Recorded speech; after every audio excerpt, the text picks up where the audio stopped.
Why every country is trapped in debt. Hey, have you ever heard someone say the government is wasting billions of dollars on something ridiculous while the country is drowning in debt? People get upset and it's easy to panic. But here's the thing. Nearly every country in the world has debt. You might be surprised to hear that, but it's true. Think about it. India, Germany, Switzerland, UK, and even countries you might think of as financially stable, they all have debt. Heck, even Japan owes more money than its entire economy. And the US, a staggering $36 trillion and counting. Crazy, right? So why are countries in debt? Why don't they just print unlimited money? Is debt really that bad for a country? And most importantly, who do these countries actually owe? Can a country even be debt-free? Stick around, because in this video, we're diving deep into national debt and breaking it all down. Here we will learn what is national debt? Why do countries borrow money? Who lends money to countries? Is national debt a bad thing? Can a country be debt-free?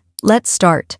What is national debt? All right, let's start with the basics. When we talk about national debt, we're talking about how much money a country owes. It's also called government debt, sovereign debt, or public debt. Now think about it like this. Just like you or me might take out a loan if we need money, governments borrow money when they need to spend more than they earn. But instead of borrowing from just one bank, countries borrow from a variety of sources. They borrow from other nations, big financial institutions, and sometimes even from their own citizens. It's a bit like your government running a huge credit card bill. But here's the important thing. National debt refers only to the federal government's debt. So, if you're in the US, we're talking about the federal government's debt, not the debts of individual states like California or Texas. Plus, it doesn't include personal debts like credit cards, student loans, or mortgages, just the money the government owes. So now that we know what national debt is, let's talk about why countries borrow money in the first place. Seems a bit weird, right?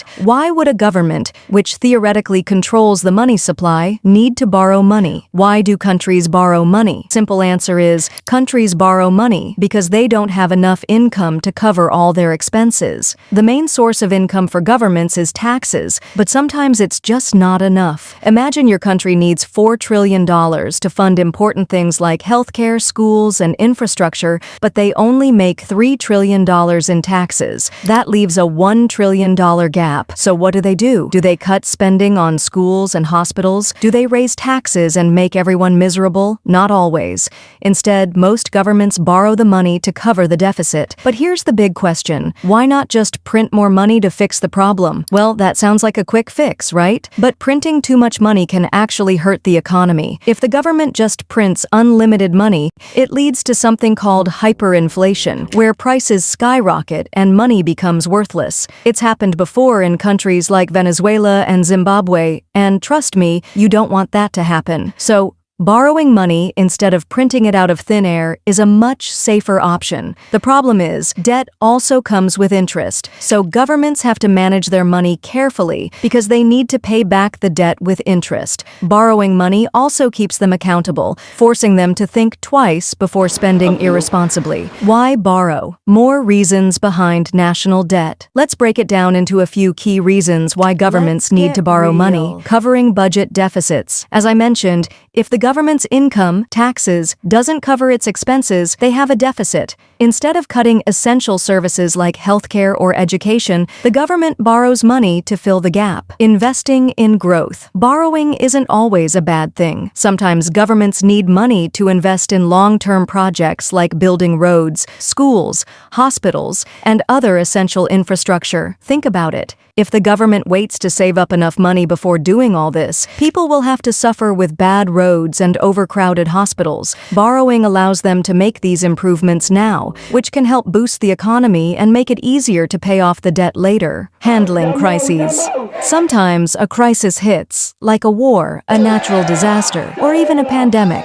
When these things happen, the government has to act quickly. For example, during the COVID-19 pandemic, the U.S. borrowed $3.8 trillion to provide relief to businesses, fund stimulus checks, and help people in need. Without that borrowing, the economy could have taken an even worse hit. Paying off existing debt. Governments can also borrow money to pay off existing loans. Think of it like taking out a new loan to pay off an old one. As long as the government can manage its debt responsibly, it's not always a big deal. But when when this debt cycle spirals out of control, like it did in Sri Lanka in 2022, it can lead to economic collapse and mass protests, controlling inflation and interest rates. Sometimes, governments borrow money to help control the economy. By issuing bonds, the government can pull money out of the economy to fight inflation, or inject more money into it to stimulate growth. It's a way to stabilize the economy, but it's a delicate balance. Who lends money to countries? Alright, so now that we know why countries borrow, the next big question is, who do they borrow from? Where is all this money coming from? Domestic lenders. The first group of lenders is actually us, the citizens. When you buy a government bond,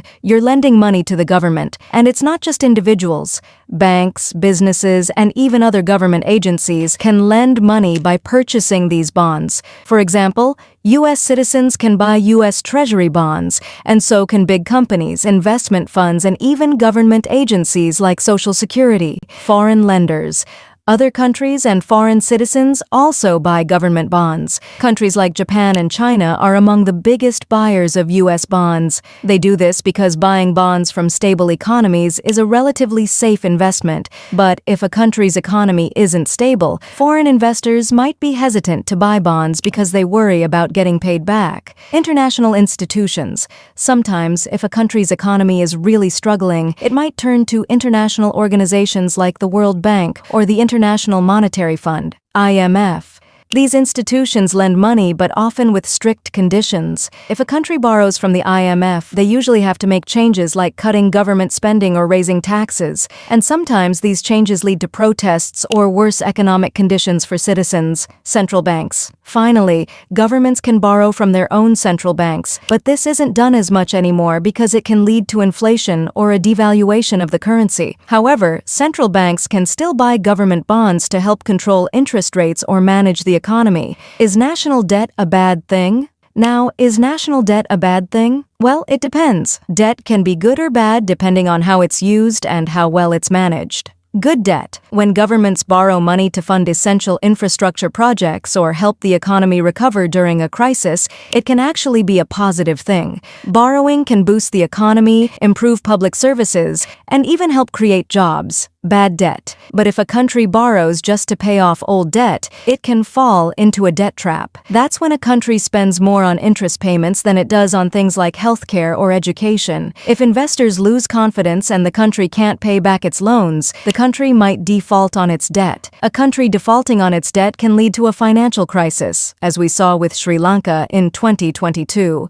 Can a country be debt-free? 1421. And now the million-dollar question, can a country be debt-free? The short answer is, well, technically yes. But realistically, no country in the world is completely debt-free. Some countries like Macau, which is technically not a sovereign nation, are very close to being debt-free. But for most countries, being completely debt-free would mean huge cuts to government services or massive tax hikes. And honestly, no one wants that. Even if a country could pay off all its debt, it would likely have to make tough decisions, like cutting services or raising taxes to an extreme degree. These kinds of moves would hurt the economy and might even cause protests. And let's not forget that many pension funds rely on government bonds as a safe investment, so without them, the financial markets would be more volatile. Conclusion. So, what's the bottom line? Debt isn't necessarily a bad thing. In fact, if managed wisely, it can help a country grow, improve public services, and get through tough times. But when countries don't manage their debt carefully, it can spiral out of control and lead to an economic crisis. Next time you hear someone ask, "Why does our country have so much debt?" you'll know that it's not about having debt, it's about how you manage it. And as for whether countries with high debt can survive, that's a whole other topic. If you want to dive deeper into this or other related topics,